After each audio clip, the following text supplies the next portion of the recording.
జరిగిన ఒక ఉదాహరణ, ఇది ఆలయంలో జరిగినటువంటి ఉదాహరణ.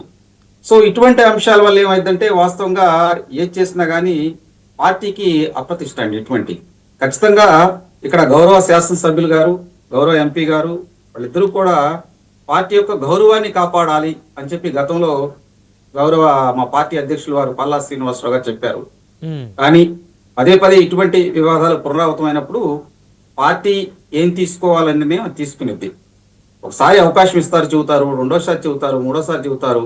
ఇక అయిపోయిన తర్వాత చివరిగా పార్టీ నిర్ణయానికి ఎవరైనా కానీ కట్టుబడి ఉండాలి. ఈ రోజు నేను ఇక్కడ మాట్లాడుతున్నానంటే ఒక పార్టీ ప్రతినిధిగా మీ దగ్గరికి వచ్చి మాట్లాడుతూ ఉన్నా. ఈ రోజు ప్యానల్ ఎవరు మాట్లాడినా గానీ ఆ పార్టీకి సంబంధించి ప్రతినిధిగానే ఇక్కడికి వస్తారు, వారి యొక్క భావాలను మీ ద్వారా ప్రజలకు తెలియజేస్తూ ఉంటారు. రాజకీయాల్లో కూడా ఏంటంటే ఎమ్మెల్యేలు కావచ్చు, ఎంపీలు కావచ్చు, లేదా మినిస్టర్లు కావచ్చు, వాళ్ళందరూ కూడా ప్రజల చేత ప్రజల కొరకు ఎన్నుకోబడినటువంటి మన ప్రభుత్వాలు. మన అందరం కూడా ప్రజాస్వామ్యంలో ఉండాలి, చట్టాలను గౌరవించాలి, లేదా ఒక పార్టీ క్రమశిక్షణను ఉల్లంఘించకూడదు.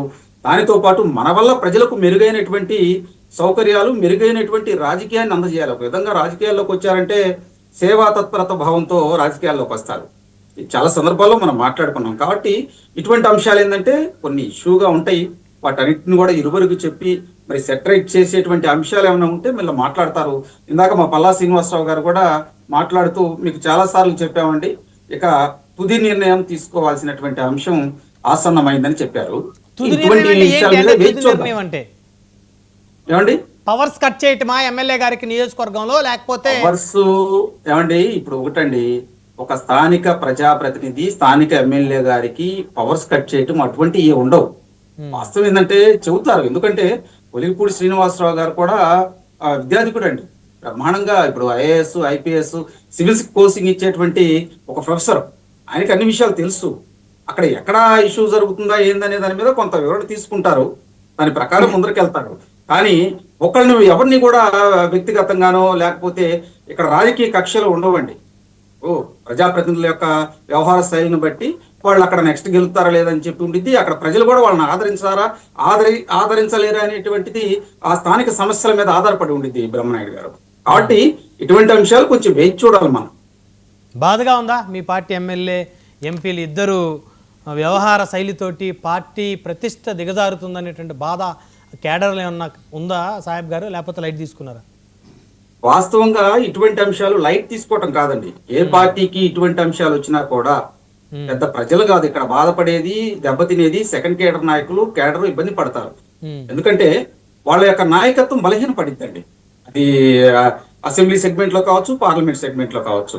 ప్రతి వాళ్ళు ఏమనుకుంటారంటే ఎలక్షన్ లో పనిచేసినటువంటి కార్యకర్త దగ్గర నుంచి సెకండ్ కేడర్ నాయకుడు దాకా గౌరవం కోరుకుంటారు. ఎక్కడికన్నా ఆఫీస్కి వెళ్ళినా కానీ, రెవెన్యూ డిపార్ట్మెంట్కి వెళ్ళినా కానీ ఏదైనా తప్పులు సరి చేసేటప్పుడు మా మాట కొంచెం యాక్సెప్ట్ చేస్తారు, గౌరవంగా ఉండిద్దని భావిస్తారు. ఇటువంటి విషయాలు జరిగినప్పుడు ఏమైందంటే అక్కడ అధికారులు కూడా టేక్ ఈజీగా తీసుకుంటారు వీళ్ళని. కాబట్టి ఇటువంటి అంశాలు పార్టీ మీద ఖచ్చితంగా ఉంటాయి. కానీ ఏంటంటే అధినాయకుడు యొక్క నిర్ణయాలు కూడా ఉంటాయండి. పార్టీ అధినాయకుడు తీసుకునేటువంటి నిర్ణయాల కోసం వేచి చూడాలి. అంతేకాని ఇక్కడ అవకాశం వచ్చిందిలే, ఏదో ఇష్యూ జరిగిపోయింది, దాని గురించి మనం ఎక్కువ మాట్లాడి భూతత్వం వేయాల్సినటువంటి అంశాలు అయితే కాదు. ఇప్పుడు మీ దృష్టిలో మీరు అంటే మీరు పార్టీ పరంగా పక్కన పెడితే జరిగినటువంటి ఎపిసోడ్లో మీరు ఎవరికి మద్దతు ఇస్తారు, ఎమ్మెల్యే గారికా ఎంపీ గారికా? ఇక్కడ మద్దతు అంశం ఉండదండి. పార్టీలో ఇద్దరు సమానమేనండి. వాళ్ళు ఎటువంటి తప్పు చేయలా. ఇది వాస్తవంగా చెప్పాలంటే పార్టీ ఇంటర్నల్ ఇష్యూ. ఇది అక్కడ ప్రజలకు ఏమి ఇబ్బంది కలగట్లేదండి. ఇక్కడ మా పార్టీలో ఉన్న నాయకులకి, కేడర్కి మాకు జరుగుతున్నటువంటి ఇబ్బందికరమైనటువంటి అంశం. కాబట్టి మా అధినాయకుడు ఇటువంటి నిర్ణయాలు తీసుకుంటా ఉంటాడు. ఇది ఏ పార్టీలో అయినా కానీ సహజంగా జరుగుతూ ఉంటాయండి. రాష్ట్రంలో కావచ్చు, దేశంలో కావచ్చు, ఇవన్నీ జరిగే అంశాలే. ఇది పెద్ద ఏదో భూతద్దం వేసి చూడాల్సినటువంటి అంశం కాదనేది నా వ్యక్తిగత అభిప్రాయం. కొలికపూడి మరో రఘురామ కానున్నారా అనేటువంటి చర్చ కూడా నడుస్తుంది. దానికి ఏం చెప్తారు మీరు సమాధానం? ఎవరు ఏదైనా మాట్లాడుకోవచ్చు బ్రహ్మనాయుడు గారు. క్యాప్షన్ ఏముంది, ఈజీగా పెట్టుకోవచ్చు. ఇప్పుడు మనం క్యాప్షన్ పెట్టుకోవాలి మన డిబేట్ కి, అట్లానే పెట్టుకుంటాం. కానీ వాస్తవాలు వేరుగా ఉంటాయి. రాజకీయాలు ఎప్పుడు ఎట్లా ఉంటాయంటే వాస్తవం ₹1 అంటే తెరచాటున ₹1 అంటా ఉంటారు. కాబట్టి ఈ అంశాలు కూడా అంతే. ఇది పెద్ద ఇష్యూ ఏమీ కాదు. వాళ్ళు ఒక సెటరేట్ చేస్తారనే భావాన్ని నేను వ్యక్తం చేస్తున్నానండి. రైట్, వన్ బై వన్ మాట్లాడదాం సార్. ఒక్కొక్క అంశం.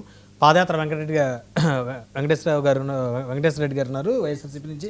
Sir good evening. Sir good evening. MP versus MLA, సరే తెలుగుదేశం పార్టీ ఇంటర్నల్ అని వారు చెప్తా ఉన్నారు, వారి పార్టీ వ్యవహారం అయినప్పటికీ కూడా జరుగుతుంది పబ్లిక్లో కాబట్టి, పబ్లిక్ డొమైన్ కాబట్టి, ఎంపీ ఎమ్మెల్యే వాళ్ళు రాష్ట్రానికి సంబంధించిన వాళ్ళు కాబట్టి